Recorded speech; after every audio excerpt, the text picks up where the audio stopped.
Hello and welcome to our virtual new volunteer orientation tour of SCRAPS. We hope you can come in and visit our furry friends in person soon. We are in the main lobby here at SCRAPS. This is a large area with several sub-areas I will be showing you, but first, let me tell you a few things about SCRAPS you might not know. SCRAPS is contracted by the municipalities we serve. We are a county-based organization. We receive financial support from a separate nonprofit entity called the SCRAPS Hope Foundation. They were specifically set up to help fund our programs and cover medical expenses animals need once they arrive. Basically, the Hope Foundation picks up where the contract obligations end. Needless to say, SCRAPS relies heavily on donations to help feed and provide medical services to the critters in our care.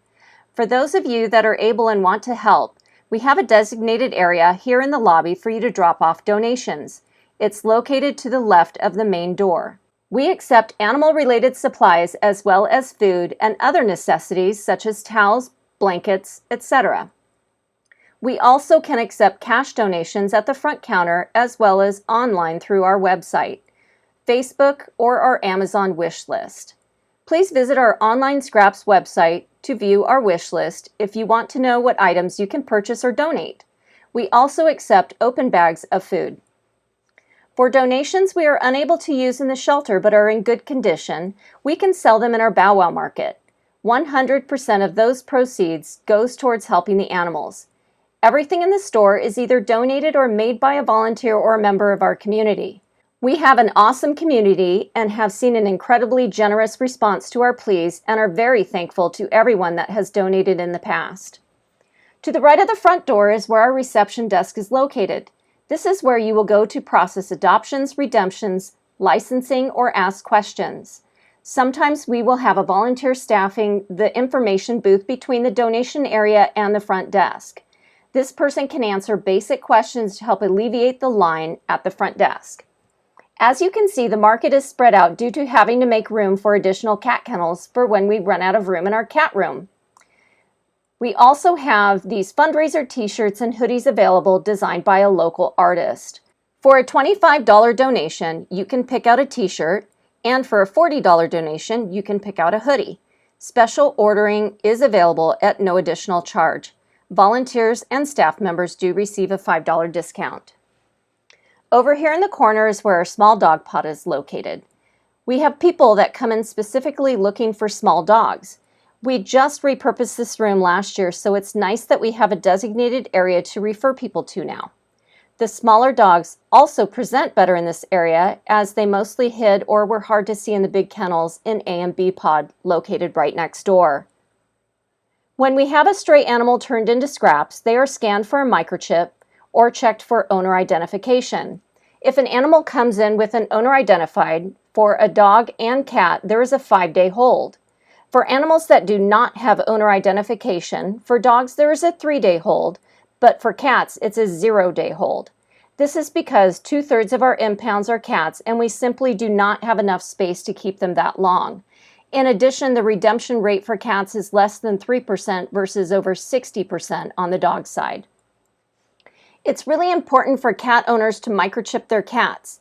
If you are needing a microchip, please take advantage of our Wellness Wednesday clinic every week from 2 to 5 for at-cost microchipping. It's only $10, and that includes registering that microchip into your name. Please remember, even indoor cats get out at times. I've seen it happen too many times where someone sees their cat online and comes in to redeem, but they have already been adopted out. After checking for owner identification, the animal goes into exam. Our shelter techs check the health of every animal and provide extra care or refer to our vet or vet partner when needed. The shelter techs take a picture of each animal that is automatically uploaded to our website and finding Rover, vaccinated, and dewormed, then placed in the pods with a printed copy of the kennel card displayed on the kennel door. Each dog pod has a meet and greet room for potential adopters to get to know the dog better, as well as 6 outdoor kennels, weather and daylight permitting, out of the back of B pod. Members of the public can come in and take a dog out as long as it's in an unlocked kennel. Directly across from the pods is our cat room.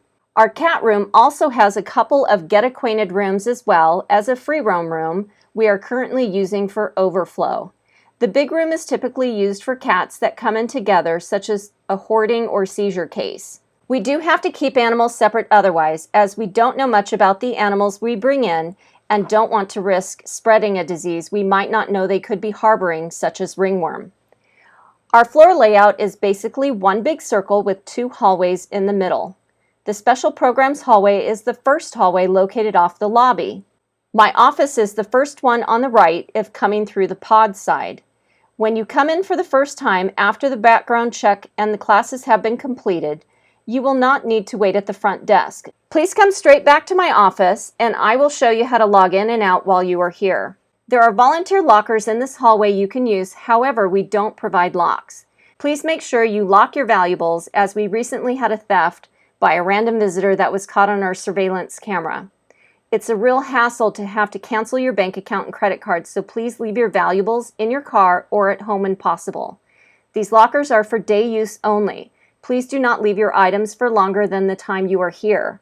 With over 600 active volunteers, we would run out of room very quickly. Housed in the next hallway is our shelter techs and our foster rescue department on the right. On the left side, there is a staff lounge volunteers can use. We ask you do not use the lockers, however, as these are for staff only. Please feel free to use this room to take a break or eat lunch and use the fridge, microwave, sink, or bathroom. There is also a second bathroom in the next room on the same side. Directly across the second hallway is where our exam rooms and our kitchen is located. This might be an area you become familiar with. We have to wash and sterilize the dishes our cats and dogs use. Volunteers help with this task. The end of the hallway is where the garage is located. Just past the second hallway, there are vending machines you can use.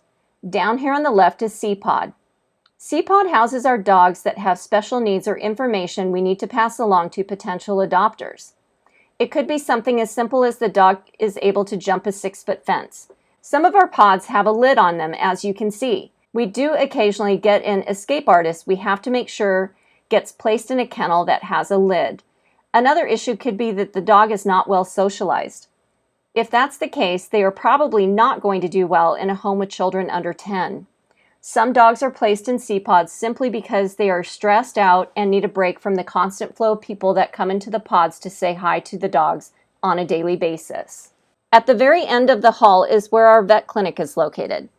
This is where our surgeries are performed. We do sterilizations plus provide general surgeries such as amputation, eye removal, or other procedures that are not specialized or could potentially have complications. In those situations, we would refer to one of our vet partners. There are a lot of hands-on volunteer opportunities in the clinic for volunteers 18 and older.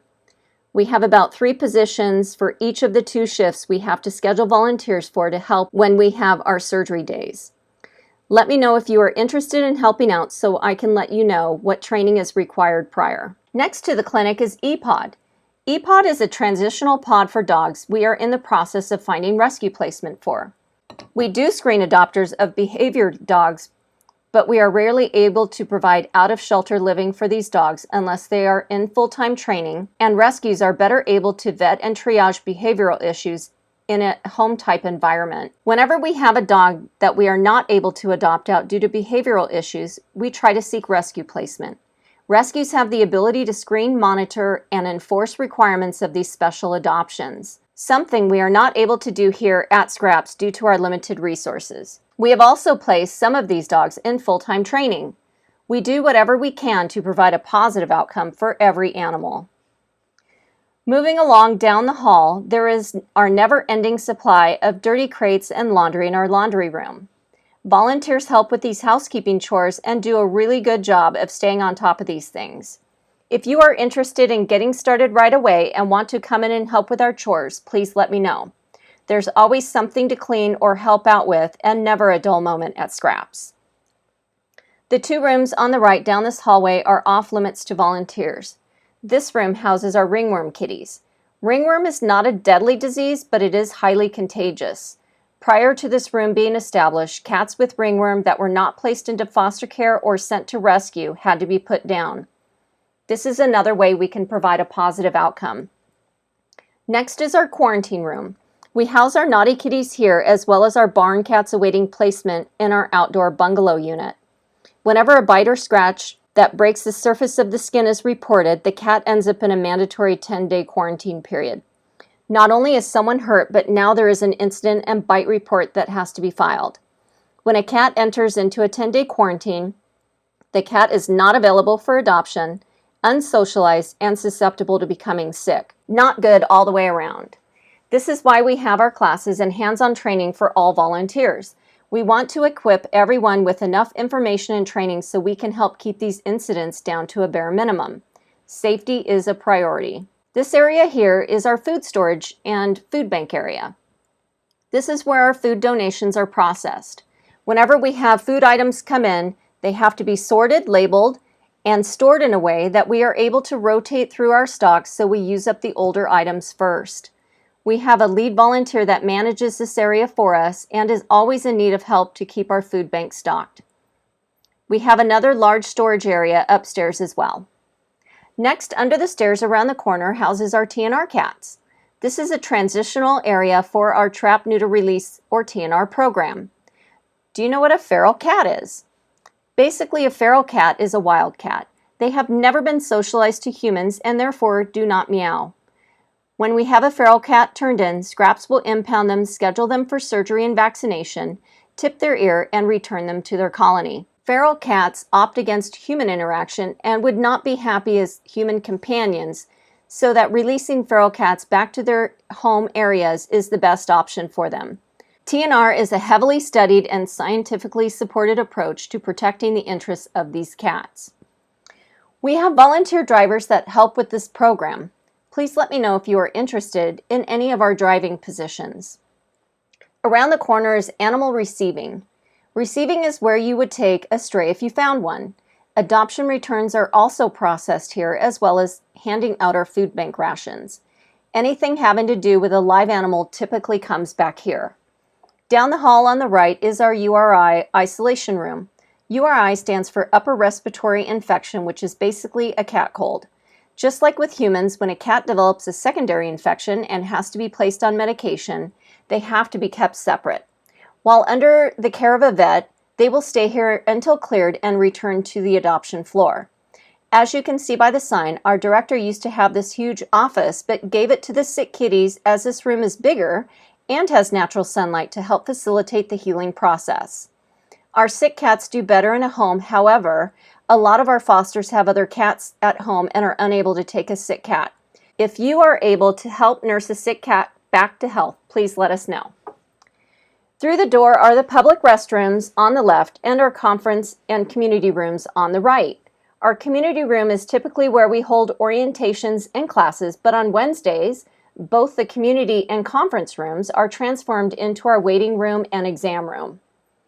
As you can see, across the way is the entrance to the special programs hallway. You can enter on either side when you come in. My office is the last one on the left if using this door by the public restrooms. If we continue down the hallway, we will end up in our starting position, which is the front lobby. I want to thank you all for watching and hope you learned some new things about who we are and the services we provide. The next step in the process is to complete the background check link. Once you have completed that part of the process, you will be sent the class links to watch.